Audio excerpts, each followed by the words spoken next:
Shalom, selamat malam Bapak Ibu Saudara yang kekasih dalam Kristus. Salam optimis karena Tuhan ada. Kita kembali berjumpa dalam renungan akhir pekan. Dan di akhir pekan ini kita akan merenungkan bersama-sama firman Tuhan malam ini. Sebelum kita merenungkan firman Tuhan, mari kita satukan hati di dalam doa. Mari kita berdoa. Bapa di surga, terima kasih kami bersyukur untuk penyertaan Tuhan di sepanjang minggu ini. Dan di akhir pekan ini, sebelum kami beristirahat di sepanjang malam ini, kami merindukan firman-Mu yang boleh meneguhkan setiap kami. Kami menyerahkan waktu ini dalam nama Tuhan Yesus. Kami berdoa dan mengucap syukur. Haleluya. Amin. Bapak Ibu Saudara yang kekasih dalam Kristus, firman Tuhan yang kita renungkan bersama malam hari ini terdapat di dalam Yeremia pasal 7 ayat yang ke-29 dan 30. Yeremia pasal 7 ayat yang ke-29 dan 30. Demikianlah firman Tuhan. Hai Yeremia, cukur rambutmu dan buang. Naiklah ke puncak bukit yang gundul dan menangis. Sebab Tuhan telah menolak keturunan ini. Ia telah meninggalkan mereka, dan dengan amarahnya ia akan menghukum mereka. Lakukan itu karena aku telah melihat kejahatan yang dilakukan orang Yehuda. Demikianlah firman Tuhan. Mereka telah menempatkan berhala, dan aku membencinya. Mereka menempatkannya di hadapan rumahku, yang disebut atas namaku. Mereka membuat rumahku cemar. Bapak Ibu Saudara, Andi Meriam Matalata pernah mempopulerkan sebuah lagu yang berjudul Lenggak Lenggok Jakarta. Satu bagian dari lagu ini mengatakan bahwa di Jakarta orang dapat menemukan bukan hanya surga dunia, tetapi juga neraka dunia. Gambaran tentang surga dan neraka memang sangat dekat dan akrab dalam kehidupan kita. Namun Bapak Ibu Saudara, lazimnya gambaran tersebut menunjuk kepada tempat yang adanya di luar sana, bukan di dalam dunia. Menarik sekali dalam bacaan kita hari ini, menunjukkan gambaran tentang neraka yang sangat dekat dengan kehidupan manusia. Kisah yang kita baca dalam bagian ini adalah kehidupan bangsa Yehuda pada masa lalu. Dalam pemberontakannya terhadap Allah, Yehuda mendirikan bukit pengorbanan yang diberi nama Tofet di lembah Ben Hinnom di ayat yang ke-31. Di sana orang membakar anak-anak mereka, laki-laki dan perempuan. Bapak Ibu Saudara, bukankah ini menggambarkan neraka dalam hidup mereka?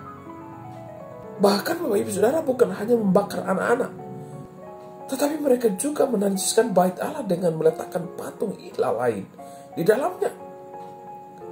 Ini merupakan pemberontakan yang tidak dapat ditolerir. Sebab apa yang mereka kerjakan bukanlah sebuah perintah Allah, bahkan itu tak pernah ada dalam hati Allah. Bapak Ibu Saudara, kita perhatikan bagian ini bahwa atas tindakan mereka yang demikian, Allah justru menjatuhkan hukuman yang sangat berat kepada mereka. Sebab bagi mereka tak ada tempat untuk menguburkan mayat. Mayat mereka akan menjadi makanan burung. Tak ada sukacita, tulang nenek moyang mereka akan dikeluarkan dari dalam kubur menjadi pupuk.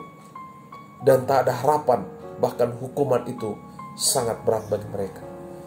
Bapak Ibu Saudara dikasih oleh Tuhan, neraka ternyata dapat dialami dalam kehidupan manusia sekarang ini. Kita perhatikan hari-hari ini manusia semakin egois.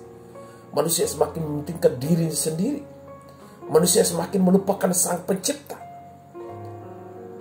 Apalagi di era globalisasi yang serba instan, sehingga tidak lagi mencari Tuhan. Terlalu gampang untuk mencari sesuatu. Bapak Ibu Saudara yang kekasih dalam Kristus, mari kita coba merenungkan bagian ini. Ini merupakan sebuah peringatan bagi kita yang hidup di zaman ini.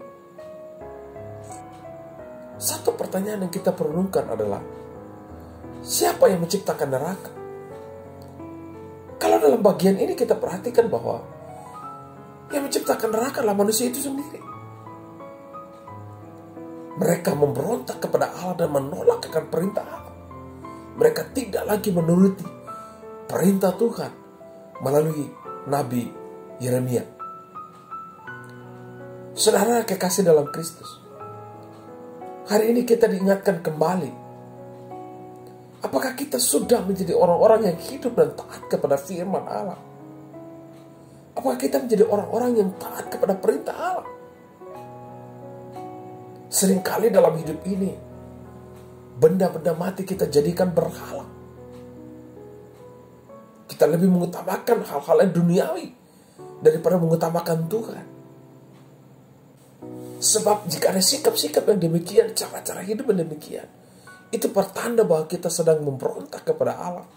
Kita tidak lagi hidup melekat kepada Allah sebagai pemilik kehidupan kita. Oleh karena itu Bapak Ibu Saudara, marilah kita kembali menyadari akan kehidupan kita di hadapan Tuhan. Firman-Nya malam hari ini, jika menegur kita, mari kita relakan hati kita. Firman-Nya malam hari ini, jika mau mengajarkan bagi kita untuk kembali kepada kebenaran, mari kita bawa hati dan hidup kita kepada Tuhan.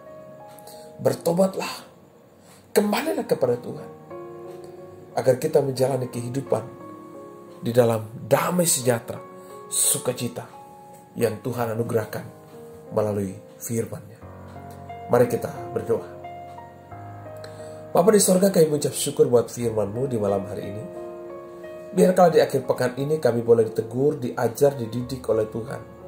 Roh Kudus bekerjalah di dalam hidup kami, sehingga kami boleh meresponi firman-Mu, sehingga kami menaati perintah-Mu setiap hari, melakukan menghidupi firman setiap hari.